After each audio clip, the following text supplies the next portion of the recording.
The great Ben Hogan once described golf as the universal language. Coming up, we'll be taking a journey to meet characters from all four corners of the globe, for whom the language of golf has become an unlikely source of inspiration.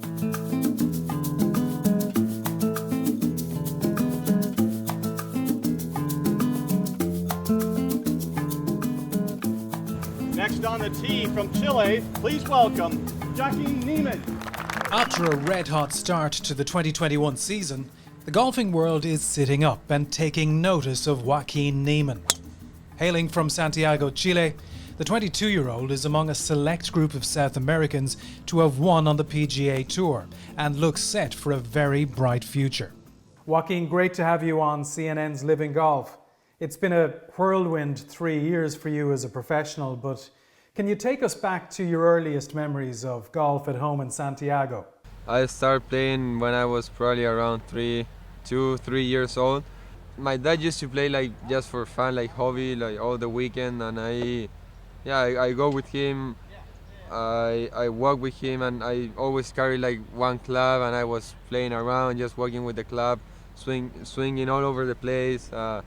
In my house too, I remember I have like 3 plastic clubs that I was carrying around my house all the time, and I was doing swings. When I was probably like 2 years old, I barely could walk, and I was swinging the club. With the support of his family and the Chilean Golf Federation, Niemann quickly developed into the best amateur player in the world. And in 2018, he capped off his stellar junior career, winning the prestigious Latin America Amateur Championship to claim a place at the Masters Tournament. How important was that win for you personally before turning pro and heading to the States? Yeah, I remember I knew it was gonna be my last Latin America because I was gonna turn pro after that. And yeah, I mean, it was amazing winning my last year on my home country with all my friends there. I just remember about that, and it feels amazing, you know. Like many of his compatriots, Niemann has a passion for football.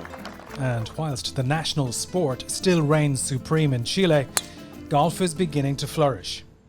Obviously, football is gonna be always the biggest sport in Chile, but yeah, I mean, golf has been growing up a lot lately, and that's amazing. Because since probably like 3-4 years ago, it was really small, and once I make it to the PA Tour, a lot of friends start watching me that have no idea about golf. Because I think that Chile, being a small country, is really supportive. I mean, everybody is watching you if you're doing well.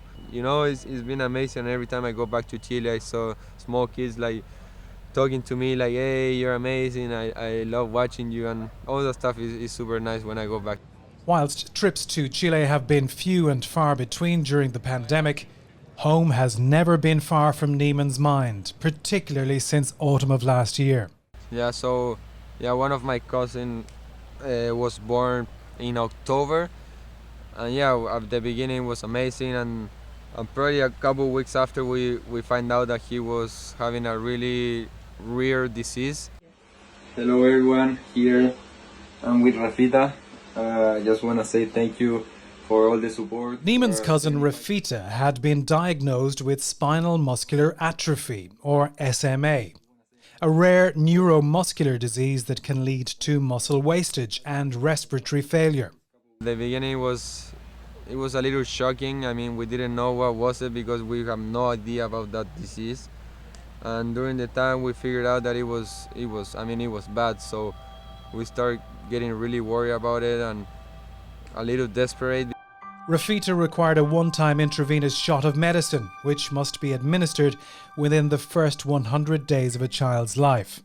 The cost, however, was staggering. $2.1 million. And at the beginning we were like, oh my God, I mean, how are we gonna do this? How are we gonna get the money? What happens if he doesn't get the money? He's gonna die. With Rafita's father leading the fundraising efforts in Chile, Niemann began to look for ways to raise money and awareness on tour.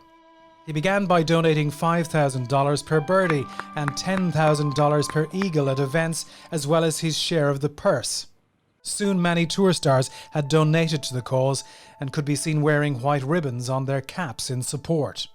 we didn't thought we were gonna get the money, and now, well, that was probably November, and now we are in March, and we got the medicine like a month ago. So it was amazing to achieve something like that and get all the support from the PA Tour, from the players, from social media. I think everything was amazing. So you've had an outstanding start to the 2021 season, Joaquin, narrowly losing out in a playoff at the Tournament of Champions, followed by a series of great finishes.